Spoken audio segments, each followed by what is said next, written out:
E aí? Vamos? Terceira parte. Falei que o assunto era importante, né? É isso aí. Aqui, um panorama para vocês verem como é a falácia da questão da Previdência, né? E aí eu peguei só, claro, a parte que diz respeito aos servidores, e a gente está tratando aqui dos servidores federais.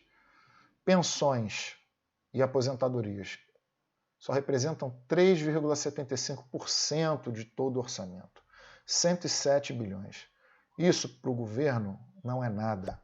Eles gastaram muito mais com isso ajudando bancos durante a pandemia e bancos privados. Tá? Então, é isso que a gente tem que levar em consideração. É isso que a gente tem que estar atento, para a gente não cair no senso comum de que a demonização do serviço público. Ah, porque o serviço público é ineficiente. É ineficiente? Ué, qual foi a eficiência que trouxe a privatização de várias empresas? Vou dar um exemplo. A Vale, né, que foi vendida por 1% do seu valor na época do seu Fernando Henrique Cardoso. A Vale do Rio Doce, que era a detentora de todo o nosso subsolo, toda a riqueza do nosso subsolo, a nossa soberania foi entregue a uma empresa privada, à mão de investidores privados. E o que eles fizeram com a empresa? Muito lucro, mas não tiveram cuidado nenhum com o meio ambiente, nem a menor responsabilidade com as pessoas. Já mataram milhares de pessoas. E tem várias bombas de relógios em várias barragens aí, correndo um risco de romper a qualquer momento. Então, vamos ter cuidado. Privatizaram a nossa comunicação. Ficou mais barato?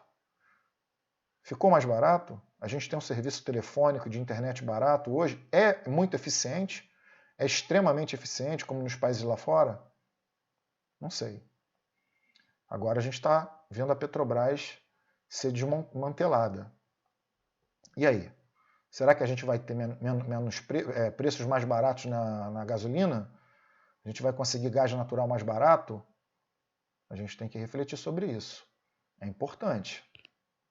Demonizar o serviço público é fácil e atende a vários interesses.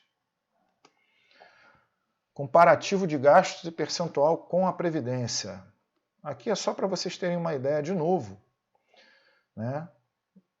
Pensões e aposentadorias. O Ministério, já que é para falar de quem gasta mais, o Ministério da Defesa, as Forças Armadas, são os que mais recebem aposentadoria. Ah, mas o Ministério da Cidadania? O Ministério da Cidadania, ele engloba várias autarquias. Então, aqui é um valor maior, de 23,6%, mas que se você fosse estratificar por todas as autarquias que estão no guarda-chuva do Ministério da Cidadania, esse valor seria muito menor. Então, a gente tem que pegar o que tem todos os servidores de um único ministério, que é o Ministério da Defesa, e aí, surpreendentemente, o Ministério da Economia, que também tem muito menos servidores, que inclusive o Ministério da Defesa e o Ministério da Educação, com pensões com um peso maior, quase próximo do Ministério da Defesa e maior que o Ministério da Educação. Depois o Ministério da Saúde, bem menor, o que é muito triste, né? Mas é o não ter mais serviço público. A saúde brasileira ficou, e não só na esfera federal, na esfera municipal, na esfera estadual, não se há mais concurso na área da saúde há mais de 20 anos. Isso é um crime. E aí eles ficam precarizando o serviço, contratando as organizações sociais, as famosas OS, que ganham fábulas, né? E que ninguém sabe para onde o dinheiro vai, e não pagam os funcionários, não contratam pessoas com um salário digno, o serviço fica precarizado e eu não vejo eficiência nenhuma nessa terceirização barra privatização que eles estão promovendo. E não é só na saúde não, tá, pessoal? Isso está acontecendo em todas as esferas. Todas. Ponto para se refletir. Quantidade de vínculos de servidores em exercício nos órgãos. E aí agora a gente está aqui falando do número, do quantitativo de servidores na esfera da União, na esfera federal. 1.046.423 servidores. Esses demais órgãos, que dão 4%, e aí por isso que eu falei para vocês que a gente tem que ficar atento, porque um número alto, se você levar em conta 3,9 bilhões, 4 bilhões, 5 bilhões e 900 mil, né? 5 bilhões e 900 milhões, porque olha quem está aqui nesses demais órgãos. Ministério Público Federal, Senado, Câmara, Judiciário Federais. Só 47 mil funcionários, mas que tem um custo alto. Será que esse pessoal aqui, será que esses servidores aqui vão ser mexidos? Eu, na verdade, não quero que nenhum servidor sofra. Eu acho que isso é um absurdo. Agora, que existem os super salários, isso é verdade. Isso é verdade. A gente vai ver isso mais à frente. Mas vamos lá. Olhem para aqui embaixo. Ministério da Educação. São 351 mil servidores. Aí eu estou falando de todos os servidores que trabalham para o Ministério da Educação na esfera federal. Tá? Professores? Não, só professores não. Temos os técnicos administrativos, temos todas as pessoas que trabalham no apoio, temos os seguranças, temos as pessoas que trabalham na parte administrativa, temos as escolas, os CEPs não, mas os institutos federais, os institutos técnicos, as universidades. Mas olha que interessante, apesar de tudo isso, a gente ainda tem mais militares do que pessoas trabalhando no Ministério da Educação. Isso me chama a atenção, por quê? Eu fico pensando, o Brasil vai entrar em guerra com alguém?